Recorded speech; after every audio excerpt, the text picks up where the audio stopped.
ఈరోజు రాష్ట్రంలో ఉండే 5 కోట్ల మంది ఒకసారి దృష్టి పెట్టవలసిన సమస్య దుర్మార్గుల పాలనలో ఎంత బరిదెగిస్తారో ఇది ఒక ఉదాహరణ. ఒక బాధ, ఆవేదన ఈ రాష్ట్ర యువత పట్ల నా యొక్క ఏ విధంగా చెప్పాలో చెప్పలేను. దగా చేయడం అంటామా, దుర్మార్గం చేయడం అంటామా, వాళ్ళ ఆశల్ని చంపేయడం అంటామా, లేకపోతే వాళ్ళ జీవితాలపైన వాళ్ళకి ఆశ లేకుండా చేసుకోవడం అంటామా, అలాంటి దుర్మార్గమైన కార్యక్రమం, క్షమించరాని నేరం. ఈరోజు అలాంటి దుర్మార్గుల్ని ఏం చేసినా తప్పు లేదు. తెలియకుండా చేస్తే తప్పును సరిదిద్దుకోవచ్చు. డెలిబరేట్గా చేసిన క్రూర మృగాల్ని, పిల్లల జీవితాల్ని ఎక్కడికక్కడ గొంతు నమిలేసి, మెడ నమిలేసి చంపేసే క్రూర మృగాల్ని ఏమనాలి నాకైతే అర్థం కావడం లేదు. అమ్మకానికి ఏపీపీఎస్సీ ఉద్యోగాలు, కేంద్రంలో యూపీపీఎస్సీ ఉంటుంది. ఐఏఎస్ ఐపీఎస్ని సెలెక్ట్ చేస్తారు. ఐఆర్ఎస్ లేకపోతే ఇండియన్ ఫారిన్ సర్వీస్, రైల్వే సర్వీస్ని తయారు చేస్తారు. రాష్ట్రాల్లో ఆ తర్వాత వచ్చే ఉద్యోగాలన్నింటికీ రాష్ట్ర సర్వీస్ కమిషన్లు ఉంటాయి. ఆంధ్రప్రదేశ్ స్టేట్లో స్టేట్ సర్వీస్ కమిషన్, తెలంగాణ స్టేట్లో స్టేట్ సర్వీస్ కమిషన్ మారిగా ఉంటాయి. ఇలాంటి కీలకమైనటువంటి ఉద్యోగాలు ఇవి. ఆల్ ఇండియా సర్వీస్ ఎంత ముఖ్యమో స్టేట్ సర్వీసెస్ కూడా అంతే ముఖ్యం. ఈ స్టేట్ సర్వీసెస్లో deputy collector, DSP, commercial taxes, అన్ని డిపార్ట్మెంట్లకు సంబంధించిన కీలకమైన పోస్టులు ఇక్కడ సెలెక్ట్ చేస్తాం.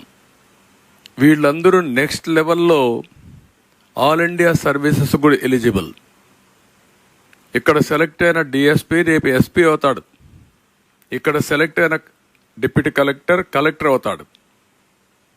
ఇలాంటి అతి కీలకమైన పోస్టుల్ని వీళ్ళే రేపు కమర్షియల్ ట్యాక్స్ డిపార్ట్మెంట్లో రెవెన్యూ కలెక్షన్ చేస్తారు. ఇన్కమ్ ట్యాక్స్ ఆఫీసర్స్ ఎంత ముఖ్యమో కమర్షియల్ ట్యాక్సెస్లో కానీ మున్సిపల్ అడ్మినిస్ట్రేషన్లో కూడా గ్రూప్ 1 సర్వీసెస్ ఉంటాయి, గ్రూప్ 2 సర్వీసెస్ ఉంటాయి. ఇలాంటివన్నీ ఉంటే భారత రాజ్యాంగ ప్రకారం మనకి ఇచ్చిన హక్కు. నిరుద్యోగ జీవితాల్లో నిరుద్యోగులే కాదు, ఇది ఈరోజు ప్రతి ఒక్కరి ఆశ ప్రజాసేవ. కొంతమంది రాజకీయాల ద్వారా పవిత్రమైన వృత్తిని ఎంపిక చేసుకొని సర్వీస్ చేయాలనుకుంటే ఈరోజు ఐటీలో కోట్ల రూపాయలు ఆదాయం వచ్చినా కాదు, నేను ప్రభుత్వ సేవలు అందించాలని గ్రూప్ 1కి, గ్రూప్ 2కి ఇవన్నీ వస్తారు, అటు కేంద్రానికి ఇటుగానే. నేను చాలామందిని చూశాను. వాళ్ళకొక కళ. ఆ కళ ఏంటంటే నేను సర్వీస్ కమిషన్లో సెలెక్ట్ అయ్యి మెరిట్లో రాష్ట్ర ప్రజలకు పేదరిక నిర్మూలన చేయడానికి నేను ముందుకు రావాలి అనేది వాళ్ళ ఆలోచన. అలాంటిది మీరు చూస్తే ఈరోజు నాటి చైర్మన్ ఆ రోజు చేసిన వాళ్ళందరినీ, ఎప్పుడు కూడా నేను 45 సంవత్సరాల రాజకీయాల్లో ఉన్నా, చైర్మన్ వేసే వ్యక్తిని రాష్ట్రంలో ఉండే వాళ్ళందరినీ ఎతికి నీతి, నిజాయితీ, సమర్థతకు పెద్దపీట వేసి నామినేట్ చేస్తాం. అక్కడ కాంప్రమైజ్ ఉండకూడదు. చైర్మన్ కాంప్రమైజ్ అయితే ఇంక బోర్డు అంతా కూడా సర్వనాశనం అయిపోతుంది.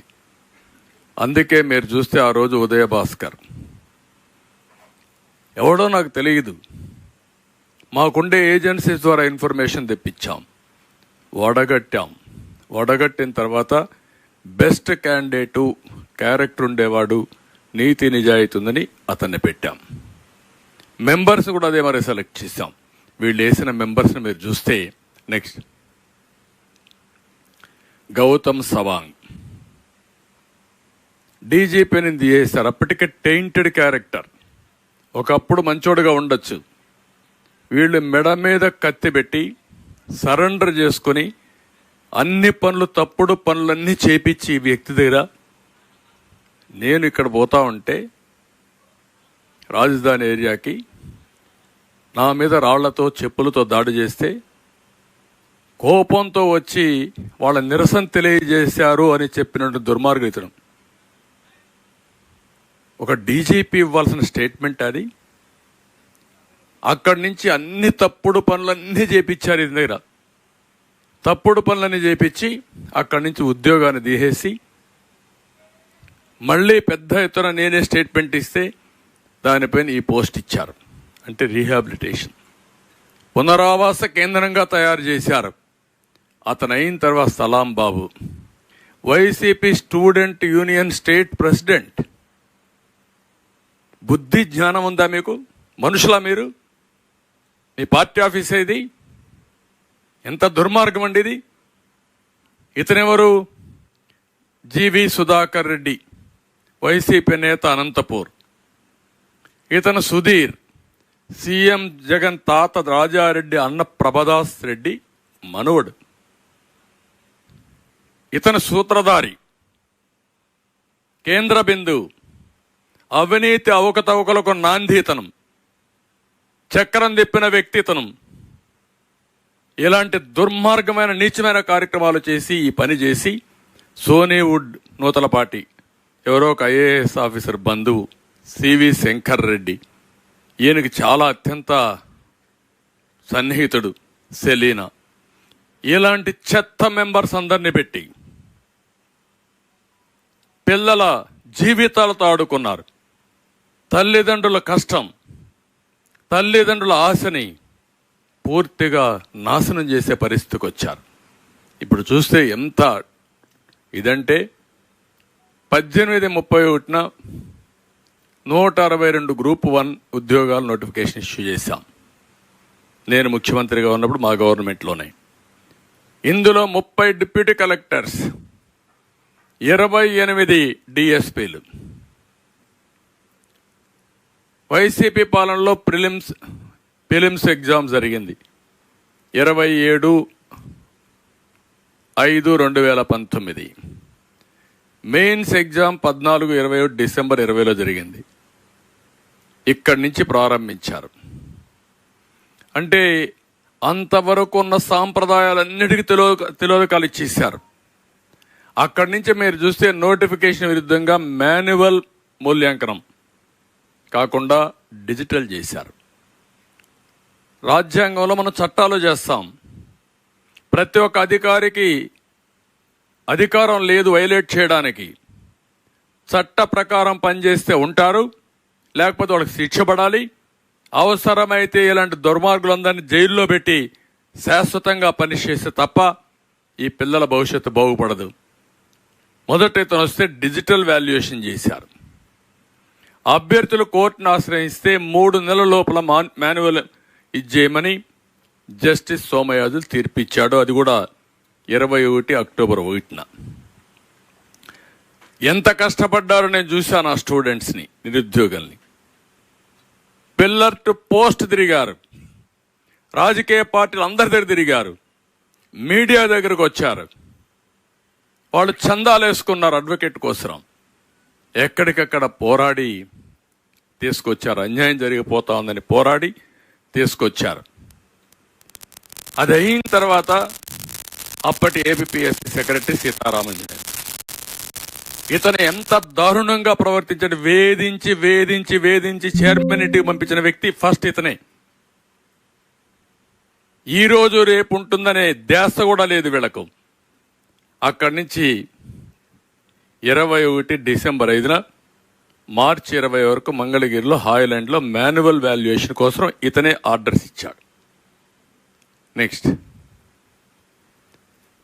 ఇతను ఆర్డర్స్ ఇచ్చాడు.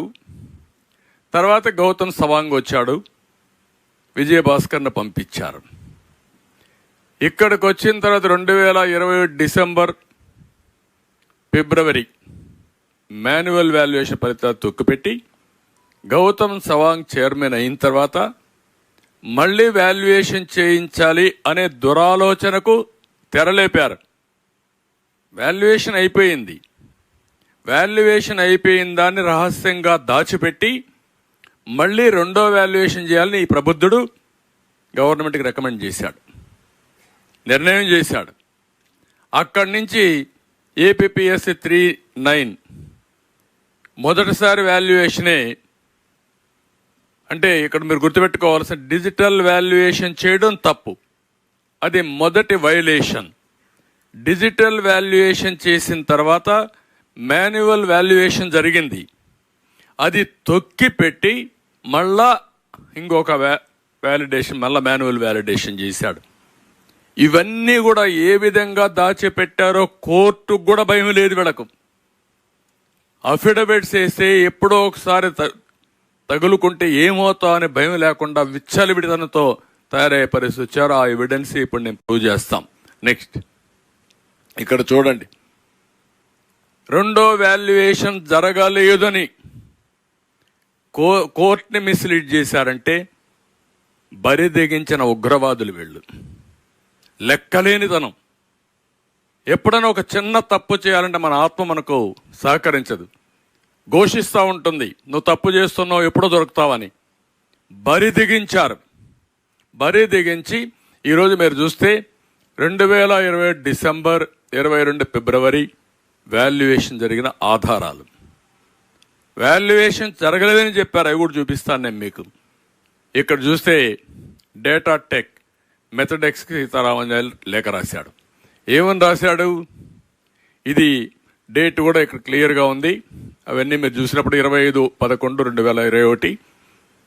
In this regard the commission has decided to entrust the work relating to printing and supply of 3,000 control bundle slips as per the design approved at the rates mentioned in your quotation. Applicable taxes will be deducted as per the rules in force in the final bill అని క్లియర్గా. అంటే ఇది evidence కదా రెండోసారి మీరు వాల్యుయేషన్కి ఇచ్చారని. Next, ఇది strong room వద్ద భద్రత ఏర్పాటు చేయాలని గుంటూరు ఎస్పీకి ఇతను ఒక లెటర్ రాశాడు 3/12/2021. ఇక్కడ మీరు చూసే this is to inform that commission has decided to conduct evaluation of Group 1 main examination papers of spot valuation camp from 6/12/21 at Holland NH5 near NRI Hospital, Chennakakani, Guntur district. Since the work is of a highly confidential nature, it is requested that a closed vehicle with police escort to be provided to transport the answer papers from the Commissioner's office on NG Road in Vijayawada to the evaluation camp on 5/12/21 by 11 a.m. Strict monitoring is required to ensure safe transportation of the confidential material. చాలా స్పష్టంగా ఇక్కడ security కోసం letter రాశాడు. Next, హైలాండ్లో manual valuation చేయడానికి వచ్చిన అధికారులకి భోజనం వసతి ఏర్పాటు చేయమని చేసిన దానికి 20 లక్షలు ఆవాస రిసార్ట్కు చెల్లించిన బిల్లులు. ట్రాన్స్పోర్టేషన్కు ఆర్డర్ ఇచ్చాడు, పలాంది ఎక్కడ చేయాలని చెప్పారు, కంపెనీకి చెప్పారు. ఇక్కడికి వస్తే భోజనానికి కూడా డబ్బులు ఖర్చులు ఇచ్చారు. నెక్స్ట్, ఇక్కడ డిసెంబర్ 5 నుంచి ఫిబ్రవరి 26 వరకు స్ట్రాంగ్ రూమ్ వద్ద భద్రతకు కర్నూలు నుండి తీసుకొచ్చిన కానిస్టేబుల్స్ వివరాలు. వీళ్ళందరూ కానిస్టేబుల్స్, వాళ్ళ వివరాలు, వాళ్ళ నెంబర్లు అవన్నీ వీళ్ళందరూ ఆ రోజు ఇక్కడుండి స్ట్రాంగ్ రూమ్ దగ్గర భద్రత ఏర్పాటు చేశారు. ఇక్కడ మీరు చూస్తే వాల్యుయేషన్ పూర్తి చేసి పోస్ట్ వాల్యుయేషన్ పేపర్స్ అనేది దిద్దిన తర్వాత టాలీ షీట్లు తయారు చేయడానికి పోస్ట్ వాల్యుయేషన్ కోసం ఫిబ్రవరి 2/22 డేటా టెక్ మెథడెక్స్కి రామాంజనేయులు ఒక లెటర్ రాశాడు. వాల్యుయేషన్ అయింది. In this connection it is decided to entrust the post examination work, that is scanning, image scanning of all sheets, editing, processing the results, collection of required data from sections concerned for generation of all relevant list, etc. to your agency as per rates mentioned in your quotation. Applicable taxes will be deducted as per rules in force in the final bill. Process అంతా క్లియర్గా చేశారు. Next పేపర్లో ఉంది మనకు సాక్షి, official gazette, దొంగ సాక్షి. పేపరే లేదు వీళ్ళకు. తప్పుడు వార్తలు వేయడానికి, ప్రజల్ని మభ్యపెట్టడానికి, రాష్ట్రాన్ని మోసం చేయడానికి, మోసం చేసిన దాన్ని కప్పిపుచ్చుకోవడానికి చేసే తప్పుడు పేపర్ ఇది. ఇక్కడ రాస్తాడు, సొంత పేపర్లు రాసి మొత్తం అయిపోయింది, ఫలితాలు వచ్చేసాయి, అనౌన్స్ చేసేస్తున్నామని చెప్పే పరిస్థితికి వచ్చారు. నెక్స్ట్ ఇక్కడ ఏపీపీఎస్సి మనం గుర్తుపెట్టుకోవాల్సింది, ఫస్ట్ టైం డిజిటల్ ఎవాల్యుయేషన్ చేయడానికి వీలు లేదు, రెండోసారి వాల్యుయేషన్ చేయడానికి వీలు లేదు, 3 సార్లు వాల్యుయేషన్ చేశారు. మొదట మీరు డిజిటల్ చేశారు కాబట్టి తప్పున హైకోర్టు మొట్టికాయలేసి వాతలు పెట్టి ఈ ప్రభుత్వాన్ని మళ్ళీ వాల్యుయేషన్ చేయమన్నారు, మాన్యువల్ వాల్యుయేషన్ చేయమన్నారు. మాన్యువల్ వాల్యుయేషన్ చేసి దాన్ని తప్పిపెట్టారు. ఎందుకంటే వీళ్ళకి అమ్ముడు పోలేదు, వీళ్ళకి కావాల్సిన మనుషులు రాకపోతే అది కప్పిపుచ్చి అక్కడి నుంచి ఇతను చైర్మన్ అయిన తర్వాత తాడేపల్లి కొంపలో తయారు చేసిన లిస్టుకి ఆదేశాలు వచ్చాయి వాళ్ళకు.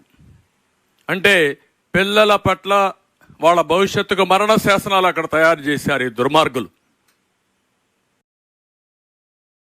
లిస్ట్ వస్తే ఈ పెద్ద మనిషి ఆల్ ఇండియా సర్వీస్ అన్ఫిట్.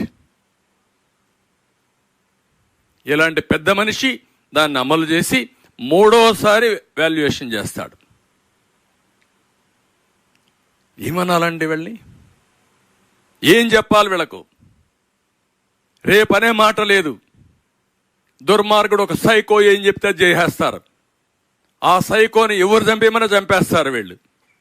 చంపేస్తే ఏమవుతుందో కూడా తెలియదు వీళ్లకు. అలాంటి దుర్మార్గమైన కార్యక్రమం చేసే పరిస్థితికి వచ్చారు. తర్వాత ఇక్కడ కోర్టు న్యాయం జరుగుతుంది. అయితే న్యాయం జరిగే వరకు మనం బతుకుండాలి. చాలామంది చనిపోతారు. ఎందుకు చనిపోతారంటే వీళ్ళు పెట్టే టార్చర్ను తట్టుకోలేక. ఒకవేళ టార్చర్ను తట్టుకున్న కోర్టులకు పోయి ఎక్కడికెక్కడికో పోవాలి, వీళ్ళు సొంత డబ్బులు వేసుకోవాలి. ఇప్పుడు వీళ్ళు ఫైట్ చేసిందంతా సొంత డబ్బులు చందాలు వేసుకొని అడుక్కొని పిల్లల భవిష్యత్తు కోసం పోరాడారు. గవర్నమెంట్ ప్రజల ట్యాక్సెస్ని ద్వారా వచ్చిన డబ్బుల్ని కోట్ల రూపాయలు ఖర్చు పెట్టి ఢిల్లీలో ఎక్కడుండే మేధావుల అడ్వకేట్స్ అందరినీ తీసుకొచ్చి వీళ్ళని నాశనం చేయడం కోసం ప్రయత్నం చేస్తారు. ఈరోజు ఈ రాష్ట్రంలో మీరు చూస్తే హైయెస్ట్ బడ్జెట్ ఖర్చు పెట్టింది అడ్వకేట్స్ కోసం.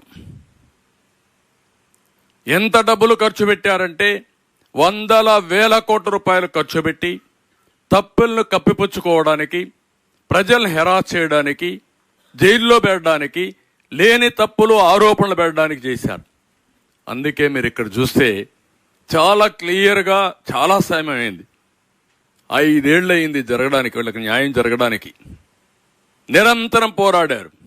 అందరిదే తిరిగా. నా దగ్గరికైతే ఒక 5-10 సార్లు వచ్చి ఉంటారు. ఓసారి నేను కూడా బిజీలో ఉండి మమ్మల్ని మేము కాపాడుకోలేకుండా ఉంటే ఓసారి చూద్దాం చేద్దామని కూడా చెప్పిన సందర్భాలు నాకు గుర్తున్నాయి. ఇక్కడ మీరు చూస్తే చాలా క్లియర్గా it is specifically submitted that this respondent conducted the evaluation manually as directed by the High Court from 25th March 2022 in a very scientific, careful and in an efficient manner. The whole process was under CCTV surveillance and it was recorded. More than 150 volunteers, examiners were involved in the said process. Really, if any earlier manual evaluation took place as alleged by the petitioner, it is not as if this respondent can hide such an exercise of such magnitude. ఉరేసుకొని చావాలి వీళ్ళు ఈ అవమానానికి, ఈ సిగ్గుకి, వీళ్ళు చేసిన తప్పుకి. Next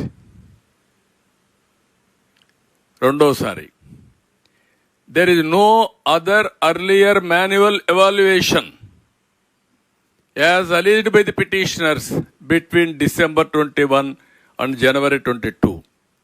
Only one manual evaluation was done and the results were declared on 26/5/2022. For making such a bald and baseless allegation, there is no material produced by the petitioners. Next, ఇక్కడ వీడు చెప్తూ క్లియర్గా, group 1 main examination notification number 27/2018 was not fair and not legitimate due to the conduct of respondent 1 and 2. The procedure adopted by them for valuation of answer script of candidates who appeared for group 1 examination, when the rules do not permit first digital, second and third valuation of papers for second or third time is impermissible and it is in violation of Rule 3(9) of the rules. On account of such second or third violations, there is possibility of eliminating qualifying and meritorious candidates and to select the candidates of respondent 1 and 2 to face the oral interview and select them finally. అందుకే చెప్పారు, therefore any further evaluation may be needed చెప్పి. Next క్లియర్గా, as the process of evaluation of group 1 answer scripts itself is irregular, illegal, contrary rules 3(9) of the APPSC rules and do not entitle to claim equities in view of the affidavit obtained by respondent 1 and 2 as per the directions of this court. Therefore, it is appropriate to issue a direction to respondents 1 and 2 to conduct group 1 examination for notification 27/2018 afresh, giving at least 2 months time to the candidates and to complete the process and selection within 6 months from the date of receipt of this copy orders. ఇది మీరు అర్థం చేసుకుంటారు. ఏం చెప్పాల? ఇంత clear cut evidence ఉంటే కూడా బరిదెగించి, మాకు ఏమీ దిక్కులేదు, బాబాయిని గొడ్డలు పెడితే లేపాం, మేము అరెస్టులు కాకుండా కాపాడుకున్నాం, కోడికత్తి డ్రామాలు ఆడాం, రాష్ట్రంలో రిసోర్సెస్ అన్ని దోచేసుకున్నాం, హైకోర్టు చెప్పింది ఇసుక ఎంత రేటుకు అమ్ముతున్నారు, మేము చెప్పినా వినడం లేదనే పరిస్థితి వచ్చారు.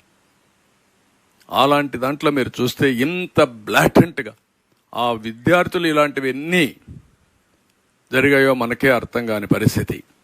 ఇది జరిగితే ప్రభుత్వం అంటుంది, ఇప్పుడు సిగ్గన ఎగ్గు లేకుండా ఈ ముఖ్యమంత్రికి మేము అప్పీల్ చేస్తామంటాడు. అంటే మీరు అప్పీల్ చేసి ఇంకా 100 కోట్ల రూపాయలు తగలబెట్టి ప్రజల డబ్బులు మీ పెత్తనం చేస్తే మిమ్మల్ని శ్మశానానికి సాగనపడానికి ప్రజలు సిద్ధంగా ఉన్నారు. గుర్తుపెట్టుకోండి, వార్నింగ్ ఇస్తున్నా నేను. ఎంతమంది జీవితాలు నాశనం చేస్తారు మీరు? ఆడుకుంటారా మీరు? అంటే మీకేం భయం కూడా లేదు. ఇంత బ్లాటెంట్గా మిస్యూజ్ జరిగిన తర్వాత, సెకండ్ వాల్యుయేషన్ జరిగిన తర్వాత, జరగలేదని కోర్టులో అఫిడవిట్ వేసిన తర్వాత, మీరు కప్పిపుచ్చారు ఇది చెల్లదని హైకోర్టు చెప్పిన తర్వాత, మీకు వాతలు పెట్టిన తర్వాత ఇంకా నువ్వు మాట్లాడతావా? ముఖ్యమంత్రిగా పరిపాలించడానికి నీకు అర్హత ఉందా? నీ ప్రభుత్వానికి ఒక్క రోజు కంటిన్యూ కావడానికి అర్హత ఉందా మీకు? ఈ రాష్ట్రంలో యువత భవిష్యత్తును ఆడుకున్న మీరు, నీచంగా ప్రవర్తించిన మీరు ఇంకా కూడా బుకాయిస్తారా? మీరు ఎవడికి బుకాయిస్తారు అంటే మమ్మల్ని అందరినీ కేసులు పెడతాను బుకాయిస్తారు. అంతే కదా మీరు చేసే పని, తప్పుడు పని. ఇలాంటి దుర్మార్గుల్ని ఏం చేయాలని ఆలోచించాల్సిన అవసరం ఉంది ప్రతి ఒక్కరు కూడా. బాధ, ఆవేదనతో చెప్తున్నా. మొన్నే నేను ఇక్కడే మీరు చూశారు, కళలకు రెక్కలనే కార్యక్రమాన్ని ప్రారంభించాం. ఆంధ్రప్రదేశ్లో ఉండే యువత ప్రపంచాన్ని జయించే పరిస్థితికి వచ్చారు. ఆంధ్రప్రదేశ్లో మాత్రం అనునిత్యం బాధతో, ఆవేదనతో కుంగి కుసించిపోయే పరిస్థితికి వచ్చారు. అంటే ఇక్కడి నుంచి పారిపోవాలి, ఇక్కడ లేకుండా ఈ రాష్ట్రంలో. అప్పుడే వాళ్ళకి భవిష్యత్తు. అంత దుర్మార్గంగా చేసే పరిస్థితికి వచ్చారు. ఇప్పుడు అందుకే మేము కోరుతున్నాం, ఇలాంటి టెయింటెడ్ ఆఫీసర్స్ ఒక్క నిమిషం కూడా ఉండడానికి వీలు లేదు. ఒకటి, ఎవరైతే దీనికి అయ్యారో వాళ్ళందరిపైన కేసులు పెట్టాలి, సిబిఐకి ఇవ్వాలి, వీళ్ళని శిక్షించాలి, సివియర్గా కూడా శిక్షించాలి. ఇది తెలియకుండా జరిగిన టెక్నికల్ పాయింట్ కాదు, తెలిసి డెలిబరేట్గా పిల్లల జీవితాలతో ఆడుకున్న దుర్మార్గుల కథ. వాళ్ళు ఇమ్మీడియట్గా పనిష్ చేయాల్సిన అవసరం ఉంది. జైల్లో పెట్టినా కూడా వాళ్ళ యొక్క బాధ తగ్గదు. ఆ కుటుంబాలు, ఎన్ని కుటుంబాలు నాశనం అయిపోయినాయి, వాళ్ళ తల్లిదండ్రులు ఎంత బాధపడతారు. ఎంత కష్టపడి కూలి పనులు చేసుకుని పిల్లలు ఒక డిఎస్పీ అయితే, ఒక ఎస్పీ అయితే, లేకుంటే ఒక మనం డిప్యూటీ కలెక్టర్ అయితే చూడాలని ఆ తల్లిదండ్రుల కోరిక. వాళ్ళందరినీ నాశనం చేశారు మీరు. అలాంటి దుర్మార్గానికి మీరు చేసే పరిస్థితికి వచ్చారు. అందుకనే గవర్నర్ ఇమ్మీడియట్గా ఇన్వాల్వ్ కావాలి, ప్రధాన కార్యదర్శి ఇన్వాల్వ్ కావాలి.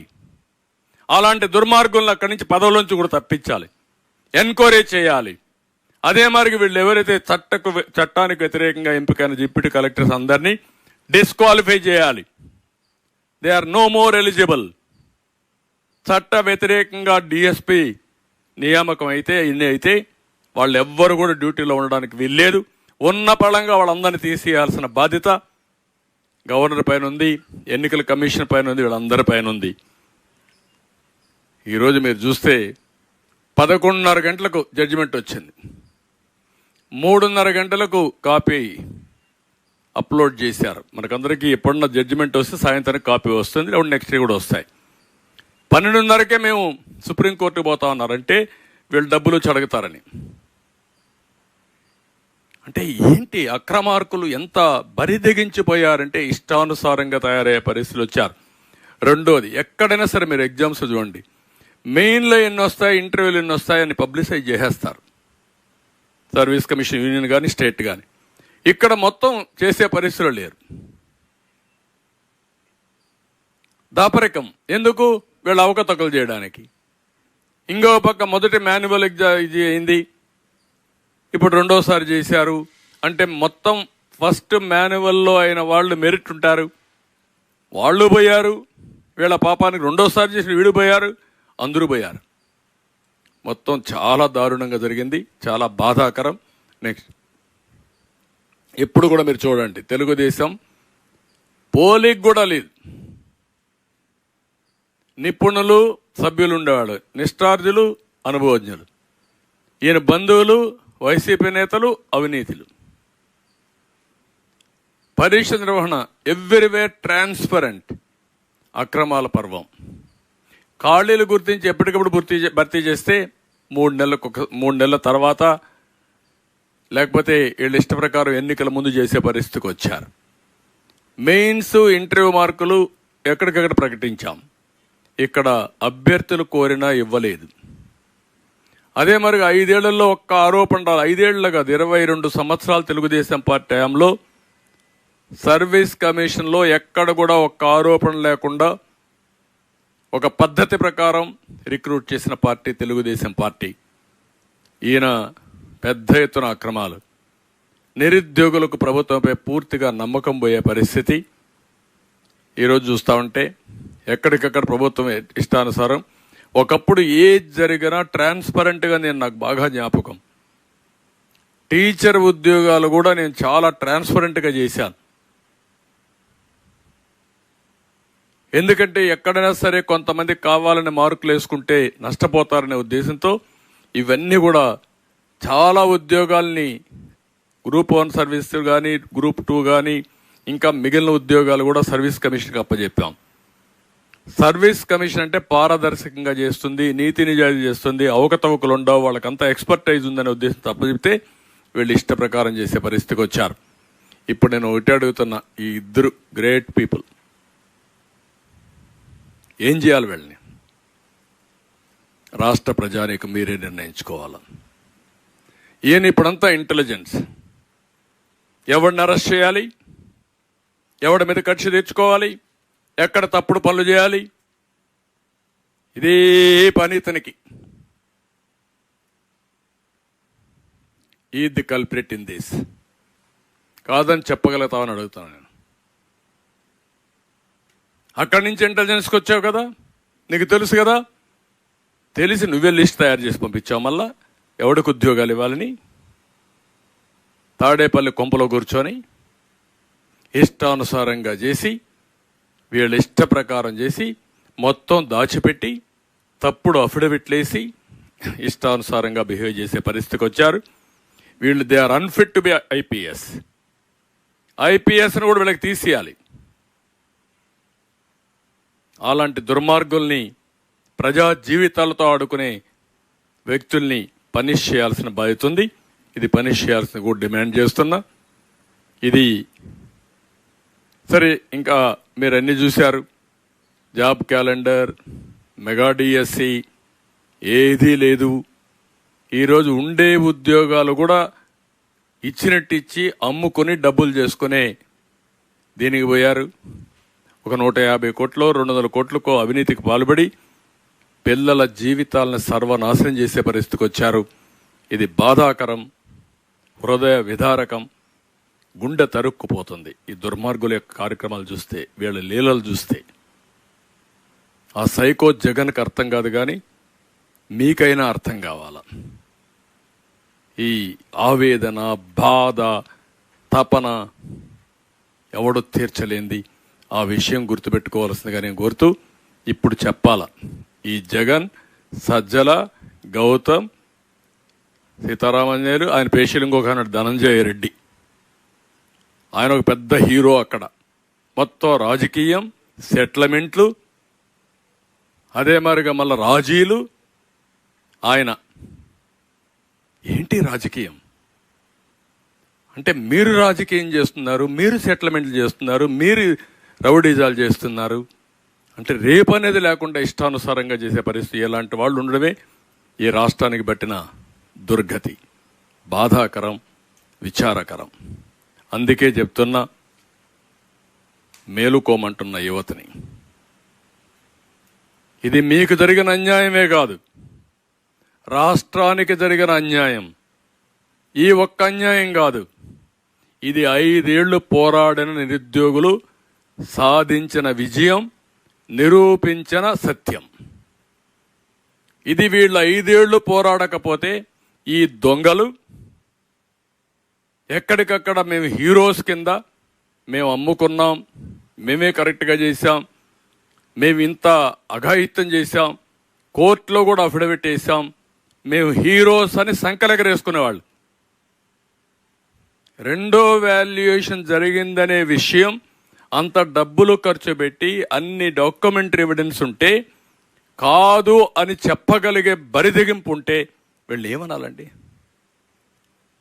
అంటే ఈరోజు మీరు చేసే అన్ని తప్పుడు పనులే కదా, అన్ని ఎదవ పనులే కదా. అతను ఎదవ పనులు చేయమంటే మీరు ఎదవ పనులు చేయడం ఏంటి? మీకు బుద్ధి జ్ఞానం ఉండాలి కదా.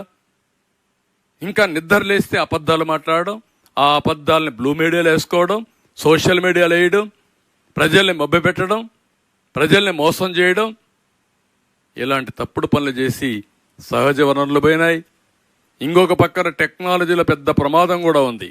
ఆ ప్రమాదమే ఇక్కడ ఒక్క విషయంలో మీరు చూశారు, టైటిల్ యాక్ట్లో వచ్చింది మళ్ళా. అంటే ఈ దుర్మార్గులు ఇంట్లో కూర్చొని ఏమైనా మార్చేస్తారు. ఒకప్పుడు ఏదైనా మార్చాలంటే పేపర్స్ మార్చాలి, పేపర్స్ మారిస్తే కొంత కరెక్షన్స్ ఉంటాయి. ఇప్పుడు వీళ్ళ దగ్గరనే పాస్వర్డ్ ఉంటే ముఖ్యమంత్రి గారి ఇంట్లో కూర్చొని ఏది కావాలంటే అది మార్చేయగలుగుతారు. ఇది దుర్మార్గుల చేతుల్లో టెక్నాలజీ ఉంటే ఎంత ప్రమాదమో, ట్రాన్స్పరెంట్గా ఉంటే అంత ప్రయోజనం. ఆ స్టేజ్కి మనం రీచ్ అయ్యాం. ఏముంది, ల్యాండ్ టైటిల్ యాక్ట్ ఇంకోటి ఉన్నాయి, 22A పెట్టేస్తారు. 22A ఏంటి? Government land. అయిపోయింది నీ పని. ఇంకెవడు కాపాడలేడు మనల్ని. ఇది గవర్నమెంట్ భూమయ్యా. కాదండి నాది, మా తాత ఇచ్చాడు, మా అమ్మతో. ఎవరి దగ్గర చెప్పుదో? ఎక్కడుంది రికార్డు నీ దగ్గర? ఆ స్టేజ్కి వచ్చేసాం. ఇంతవరకు జరిగిన దౌర్జన్యాలు మనం గుర్తుపెట్టుకోవాలి. రాష్ట్రంలో ఉండే ప్రజలు గుర్తుపెట్టుకోవాలి. మీ తరపున మేము పోరాడుతున్నాం. ఈ మాత్రం ధైర్యంగా మాట్లాడడానికి కూడా చాలా మంది సాహసించలేకపోతున్నారు. ఇంకా కడుపు కాలిన వాడు కూడా రోడ్డు మీదకి రాలేకపోతున్నాడు, చెప్పుకోలేకపోతున్నాడు బాధ. ఇది చూసిన తర్వాత నిస్సహాయ స్థితిలో ఆ ఉద్యోగం రాకపోతే ఏ ట్రైన్ కింద పడో లేకుంటే ఏ ఆత్మహత్య చేసుకొని చనిపోవాలి. అది కూడా మళ్ళా ఆ ఆత్మహత్య చేసుకొని చనిపోతే వేరే వాళ్ళు చంపేశారని చెప్పేస్తారు వాళ్ళు. ఇంత నీచులు, పరమ దుర్మార్గులు వీళ్ళు. దానికోసం మీరందరూ కూడా ఆలోచించాలి. రాష్ట్రంలో ఉండే యువత, రాష్ట్రంలో ఉండే తల్లిదండ్రులు, కుటుంబ సభ్యులు, మీ పిల్లల భవిష్యత్తే కాదు మీ భవిష్యత్తు కూడా అంధకారమైంది. అందుకే నేను మొన్న కూడా చెప్పా, ప్రజలు గెలవాలి, రాష్ట్రం నిలబడాలి. ఇది జరగకపోతే ఇంక మనం ఎవరికి భవిష్యత్తు లేదు ఈ రాష్ట్రంలో. మేధావులు, సోకాల్డ్ మేధావులు ఎవరైతే ఆయన సపోర్ట్ చేస్తున్నారో మీ కక్కుర్తి కోసరం, మీ పదవుల కోసరం, ఎంగిలి మెతుకుల కోసం సపోర్ట్ చేయొద్దండి. మంచిది కాదు ఇది. రాజకీయ విద్వేషాలు వేరే, విభేదాలు వేరే. ఇలాంటి దుర్మార్గులను సపోర్ట్ చేస్తే పాముకు పాలు పోసి పెంచారు, పెంచిన తర్వాత కాటేస్తా ఉంది. ఇంకా కూడా మీరు పంచం చేరితే మాత్రం చాలా ప్రమాదం ఉంటుంది. ఈ రాష్ట్రాన్ని కాపాడుకోవడానికి ప్రతి ఒక్కరు ముందుకు రావాల్సిందిగా అందరినీ కోరుతాను. Thank you.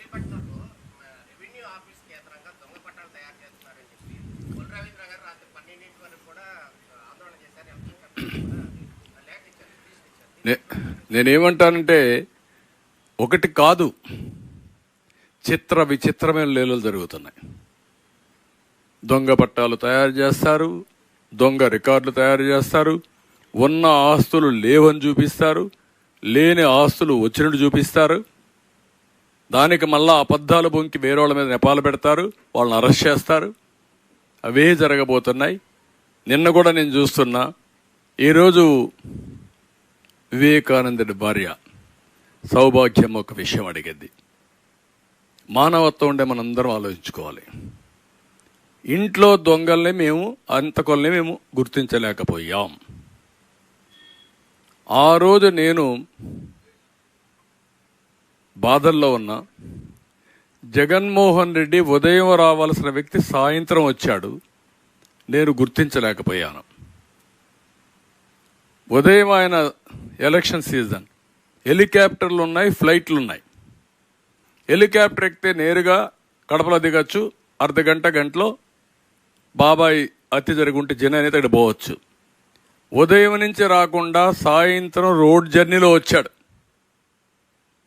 వచ్చిన తర్వాత నాటకాలన్నీ, ముందు గుండెపోటు అవన్నీ మార్చేసి చెప్పేశారు. తర్వాత ఆవిడ చెప్పింది క్లియర్గా, ఎప్పుడైతే మేము కోర్టుకు పోవాలి, మనం సిబిఐ వేయాలి అని మేము అడిగాం, అడిగిన తర్వాత వద్దని నివారించాడు. అప్పుడు మా అనుమానం బలపడింది. ఇప్పుడు నాకు ఇది లేదు. భాస్కర్ రెడ్డిని, అవినాష్ రెడ్డిని కావాలని డెలిబరేట్గా కాపాడుకున్నారు. ఇందులో జగన్మోహన్ రెడ్డి, భారతిరెడ్డి, భాస్కర్ రెడ్డి, అవినాష్ రెడ్డి రోల్ ఉంది. కాబట్టి ఆ పార్టీకి ఓటేయద్దండి. ఇప్పుడు నేను పోరాడుతూ ఉంటే న్యాయం కోసం నా అల్లుడి పైన, నా కూతురు పైన కేసులు పెట్టి వేధిస్తున్నారు. ఈయనకేముంది బాధ?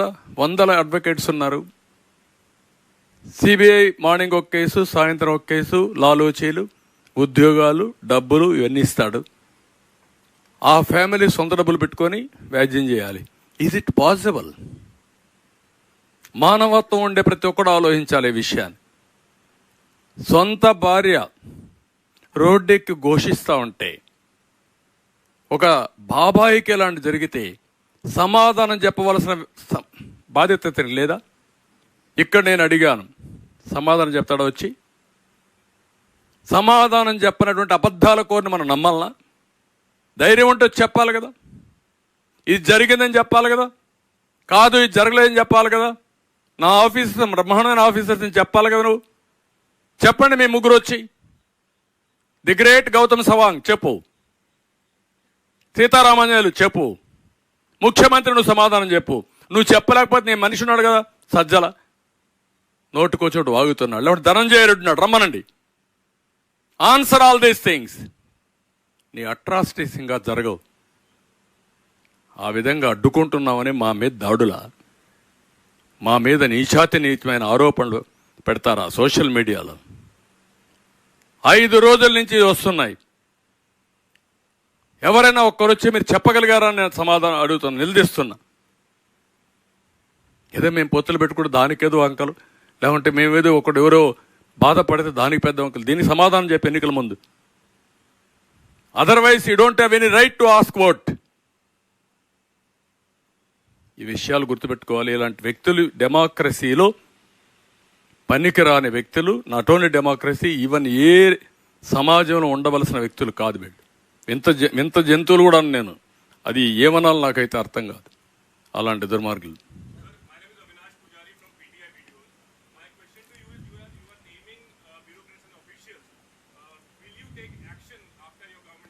Not only taking action, according to law, everybody will be punished.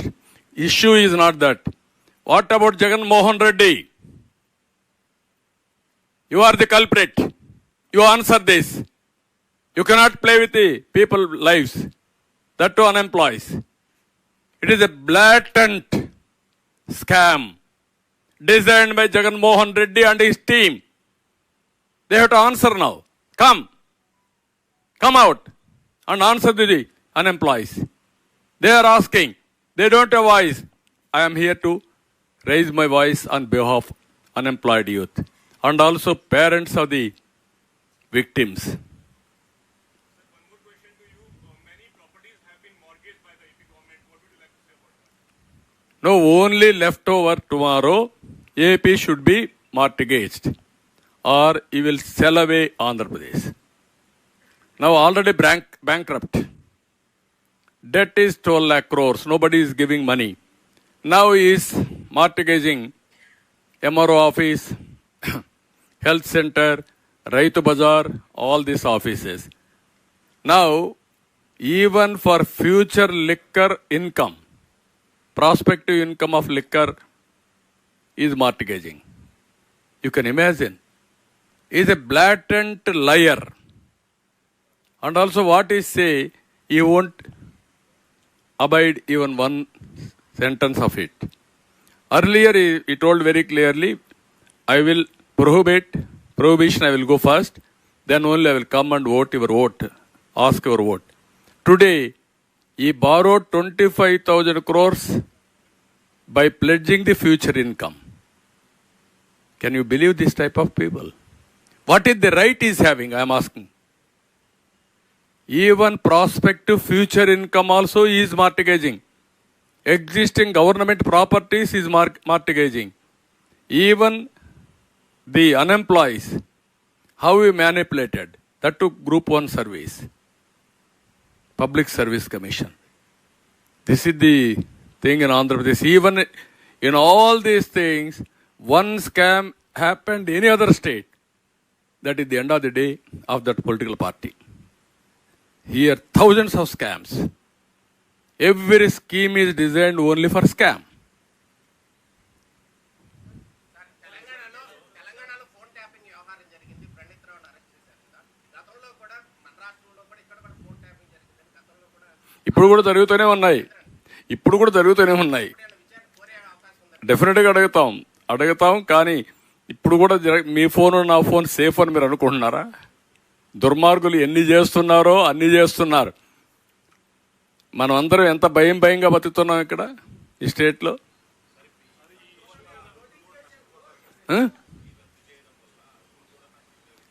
నిజమేనండి, ఏం చేయగలుగుతారు? అర్హులు నష్టపోతారు, అనర్హులకు ఉద్యోగాలు వచ్చాయి, ఎవరికి వచ్చాయో తెలియదు. అలాంటప్పుడు ఇప్పుడు జరిగేది ఏంటి?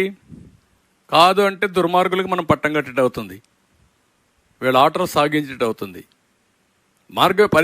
నేనేమంటానంటే దీనికి పరిష్కార మార్గం ఏంటి? ఒకటే కదా, ఎవరైతే ఇలాంటి తప్పుడు పనులు చేశారో అలాంటి తప్పుడు పనులు మళ్ళా జరగకుండా ఉండాలంటే శాశ్వతంగా శిక్షించాలి. Punish them. How to punish? ఒకటి చట్టపరంగా పనిష్ చేయడం, రెండు రాజకీయ పరంగా పాతి పెట్టడం. మామూలుగా పాతి పెట్టడం కాదు, పాతి పెట్టి కాంక్రీట్ వేసి మళ్ళా బయట రాకుండా చేయాల్సిన బాధ్యత ప్రతి ఒక్కరి పైన ఉంది. ఏదో నా వరకు నేనేదో పదవి కోసమో పవన్ కళ్యాణ్ కోసమో బీజేపీ కోసమో మేము అడగడం లేదు. ఈరోజు జరిగే అవకతవకలు మీరు చూస్తే ఇంకా కూడా చెప్తున్నా, సిగ్గు కూడా లేకుండా వాలంటీర్స్ పంపించి మేము అది ఇస్తాం ఇది ఇస్తాం వాళ్లకు బ్రైబింగ్ చేసే పరిస్థితికి వస్తున్నారు. వాళ్ళకు కూడా చెప్పాం, ఇంటర్ఫియర్ కావద్దన్నాం. ఈరోజు రేపు ఎలక్షన్ నోటిఫికేషన్ వస్తుంది, అక్కడికైనా వీళ్ళ ఆగడాలన్నీ ఆగుతాయని చెప్పి అనుకుంటున్నాం. కాకపోతే విల్ ఫేస్ ఇట్.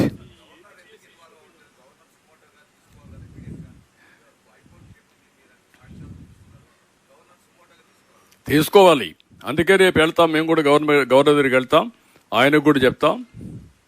అంటే వీళ్ళు ఏం చెప్తారో, నేను బాగా బ్రహ్మాండంగా చేశాను, జడ్జెస్కి వాళ్ళకి తెలియదు న్యాయం చెప్పడం, నేను రాసిస్తే వాళ్ళు రాసి అదే చదివితే వాళ్ళు న్యాయం బ్రహ్మాండంగా చేసిన వాళ్ళు అవుతారు, కాబట్టి ఇక్కడ ఉండే హైకోర్టు లాభం లేదు, నేను సుప్రీంకోర్టుకి పోతానంటాడు. ఎక్కడికి పోతున్నాం మనం? దీనికి పనిష్మెంట్ ఏంటి?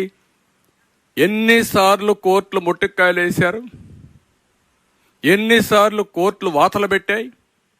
ఒక వాత పెడితే సిగ్గుండేవాడైతే రాజీనామా చేసి పారిపోతారు, నిద్ర రాదు. వీళ్ళకేముంది? సిగ్గు ఎగ్గు ఏమీ లేదు. నువ్వేం మాట్లాడు. ఇప్పుడు ఇంకొక ఆయన వస్తాడు, నన్ను బూతులు తిడతా వస్తాడు. ఆ బూతులు అర్థం చేసుకోలేకుండా ప్రజలు అందరూ ఊటే అనుకుంటున్నా, నాకు చేతగానట్టు బూతులు తిట్టలేదు. ఆ వల్గర్ లాంగ్వేజ్ నాకు రాదు, కఠినంగా మాట్లాడతాను, గట్టిగా ఉంటాను తప్ప ఇలాంటి తప్పుడు పనులు చేయడం నా జీవితంలో ఎప్పుడు చేయలేదు. తప్పుడు పనులు చేసి సమర్థించుకోవడానికి బూతులు తిట్టడం అంతకంటే నాకు రాదు. అది ఫ్రస్ట్రేషన్లో చేసే ఏదో పనులు.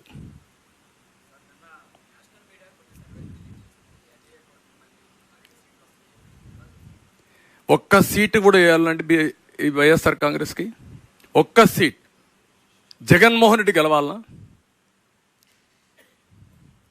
మీ పిన్నమ్మ తాలిబొట్టు తెంచేసి బాబాయిని గొడ్డులు వేటుకు ఇచ్చేసి 5 ఏళ్ళు అయితే దిక్కు లేకపోతే నీకు ఓటు వేయాలని అడుగుతున్నా. ఎందుకు వేయాలి? పులివెందుల వేస్తే దానికంటే శాపం ఏముందండి?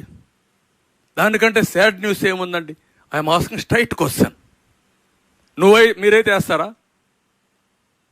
నీ బాబాయిని నువ్వే చెప్పేస్తావా? అందుకే నేను అడుగుతున్న రాష్ట్ర ప్రజానీకాన్ని ఎందుకు పెట్టుకున్నాం పోతా అంటున్నారు. రాష్ట్రాన్ని కాపాడడానికి, భావితరాల భవిష్యత్తు కోసం. మళ్ళీ ఇలాంటి దుర్మార్గులు నరహంతకులు వస్తే ఈ రాష్ట్రం దిక్కుండదు, ఎవరికి రక్షణ లేదు, ఆడబిడ్డలకు రక్షణ లేదు.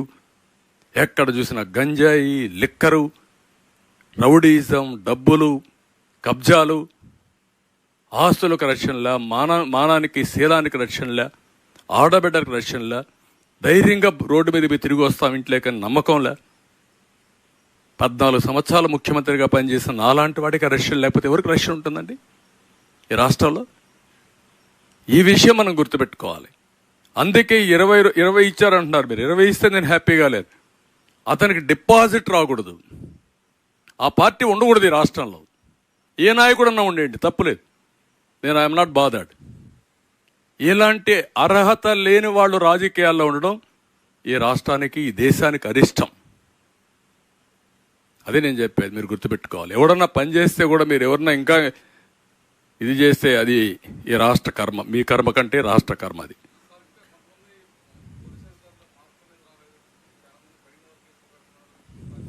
అందుకే నేను చెప్తున్నాను, ఈరోజు రేపో నోటిఫికేషన్ వస్తుంది. అందరూ కూడా ఎలక్షన్ కమిషన్ కింద పనిచేయాల్సింది, ఈ రాక్షసుడి కింద కాదు, ఈ సైకో కింద కాదు.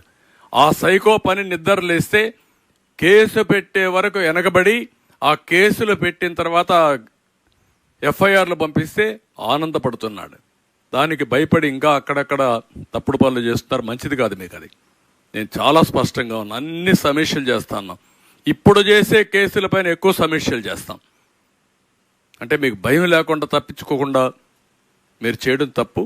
అందుకనే చాలా స్పష్టంగా రేపటి నుంచి మీరు చూస్తారు, వీళ్ళు చేసే అవకతవకలన్నిటికీ అడ్డుకట్టేస్తాం. అడ్డుకట్టేయడం కాదు, దీనికి అడ్డుకట్టేయడానికి ప్రజలే ముందుకు రావాలి.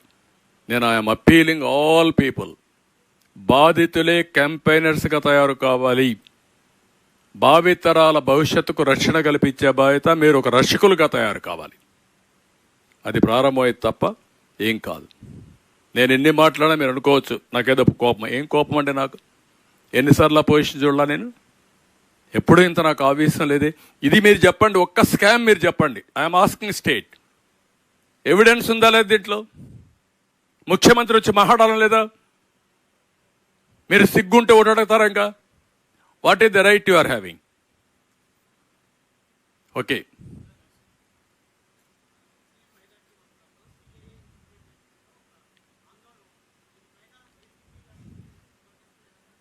ఏది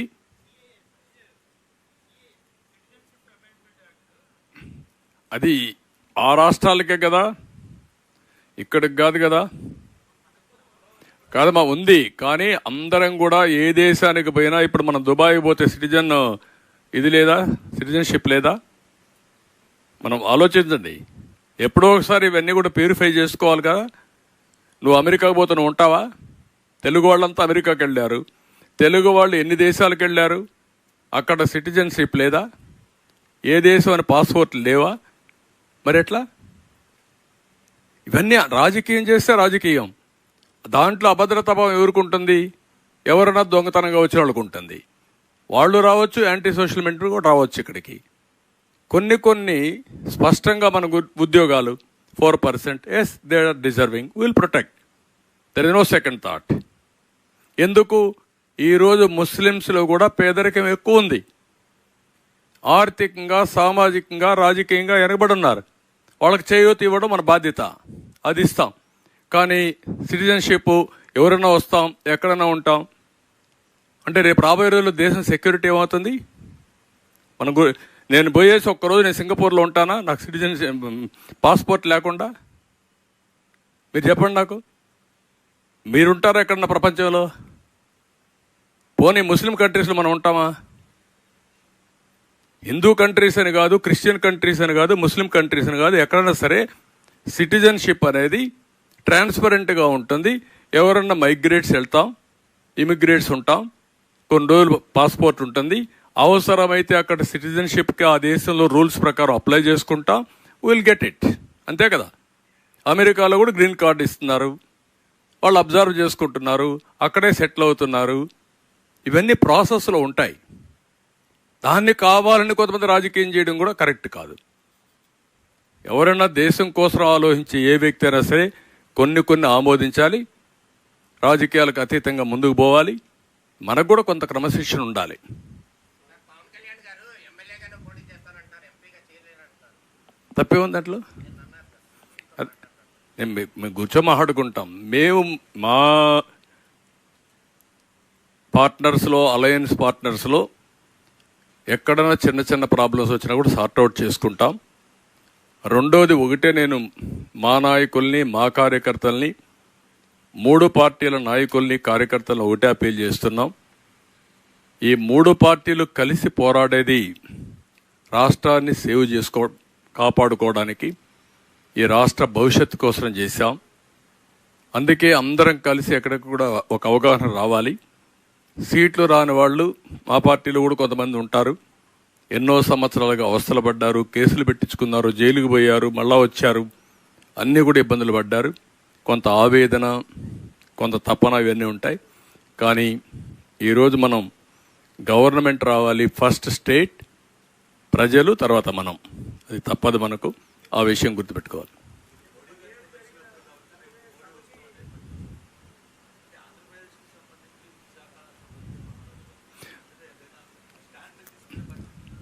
నేనేమంటానంటే, మీరు గుర్తుపెట్టుకోవాల్సింది 2014-19 ఆంధ్రప్రదేశ్లో పనులు కాలేదా? ఎక్సెప్ట్ స్పెషల్ స్టేటస్ తప్ప అన్ని పనులు కాలేదా? అయ్యాయి కదా. అమరావతి డబ్బులు ఇచ్చారు కదా, రైతులకు క్యాపిటల్ గెయిన్స్ ఇచ్చారు కదా, పోలవరం ప్రాజెక్ట్ డబ్బులు వచ్చాయి కదా, అన్ని ప్రాజెక్టులు రోడ్లన్నీ వేసాం కదా, ఎడ్యుకేషన్ ఇన్స్టిట్యూషన్స్ అన్నీ వచ్చాయి కదా, నరేగా డబ్బులు బ్రహ్మాండం ఖర్చు పెట్టాం కదా, మొత్తం ఇండస్ట్రీ, మొత్తం ప్రపంచం అంతా ఇండస్ట్రీ వచ్చింది, కియా మోటార్స్ వచ్చింది కదా, అన్నీ సాధించాం కదా మనం. అప్పుడెప్పుడు కూడా విశాఖపట్నం స్టీల్ ప్లాంట్ విషయం కూడా రాలా కదా.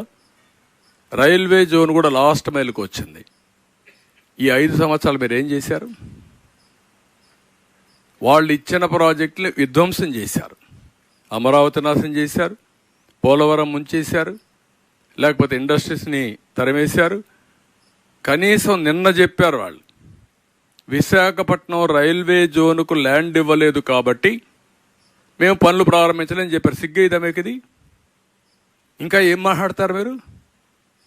అందుకే ఈరోజు నేను పొత్తు పెట్టుకున్నది. ఎందుకంటే డెఫినెట్గా ఆటోమేటిక్గా ఈ పనులన్నీ అవుతాయి. ఇంకోటి, ఈ పనులు కావడం కాదు, ఈరోజు ఒక రోడ్ మ్యాప్ పెట్టుకొని దేశం ముందుకు పోయే పరిస్థితి వస్తుంది. 2047 వాళ్ళు ఎంత ముందుకు పోవాలి, ఎంత ఫాస్ట్గా పోవాలని వాళ్ళు ఆలోచిస్తే, ఈ మహానుభావుడు ఎంత ఎనిక్కి తీసుకుపోవాలనో, ఎంత ఫాస్ట్గా రివర్స్ గేర్లో పోవాలనో పోయే పరిస్థితికి వచ్చాడు. ఇంకా జరగబోయేది యాక్సిడెంటే. ఆ విషయం మీరు గుర్తుపెట్టుకోవాలి. ఏదో కేంద్రం ఇంకా చేస్తుందా? డెఫినెట్గా చేస్తారు. ఆ రోజు ఆంధ్రప్రదేశ్ మీరు గుర్తుపెట్టుకుంటే, సమైక్య ఆంధ్రప్రదేశ్లో వాజ్పేయి గారు ప్రధానమంత్రిగా ఉన్నప్పుడు నేను ఆయన్ని మెప్పించాను, అన్ని రిఫార్మ్స్ తీసుకొచ్చాం.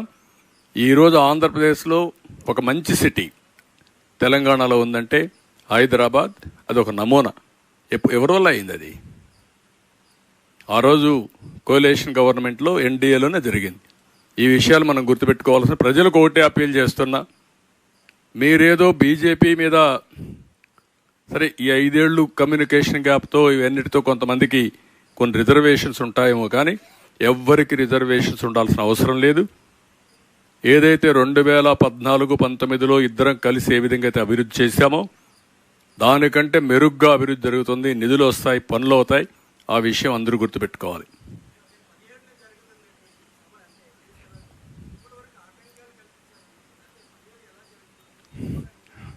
ఇప్పుడు బస్సులు కూడా ఇస్తున్నారు, డిపోల నుంచి వాళ్లే ఫోన్లు చేస్తున్నారు. అంటే వాళ్ళకు కూడా అర్థమైపోయింది వీళ్ళు పోతున్నారని. ఇప్పుడు నేషనల్ లెవెల్లో సర్వేలు కూడా చూశారు. ఇప్పుడు మీరు గుర్తుపెట్టుకోవాల్సింది, కొద్దిగా భయం నిన్నటి వరకు ఉంది. భయపడి కొంతమంది కేసులు పెడతారని ముందుకు రావడం లేదు.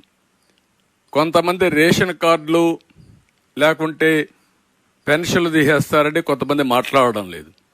ఇప్పుడు నేను అప్పీల్ చేస్తాను, అందరినీ స్వేచ్ఛగా మాట్లాడండి, ఓపెన్గా చెప్పండి, ఒకరికి చెప్పండి, ఒకరు 10 మందికి చెప్పండి, రోడ్డు మీదకి రండి, మీ భవిష్యత్తు కాపాడుకోండి. మీ భవిష్యత్తుకు గ్యారంటీ మాది. ఓకే, మీకేమైనా డౌట్ ఉన్నాయిగా? మీరు కూడా పనిచేయండి, మీ పిల్లలకు ఉద్యోగాలు కావాలంటే.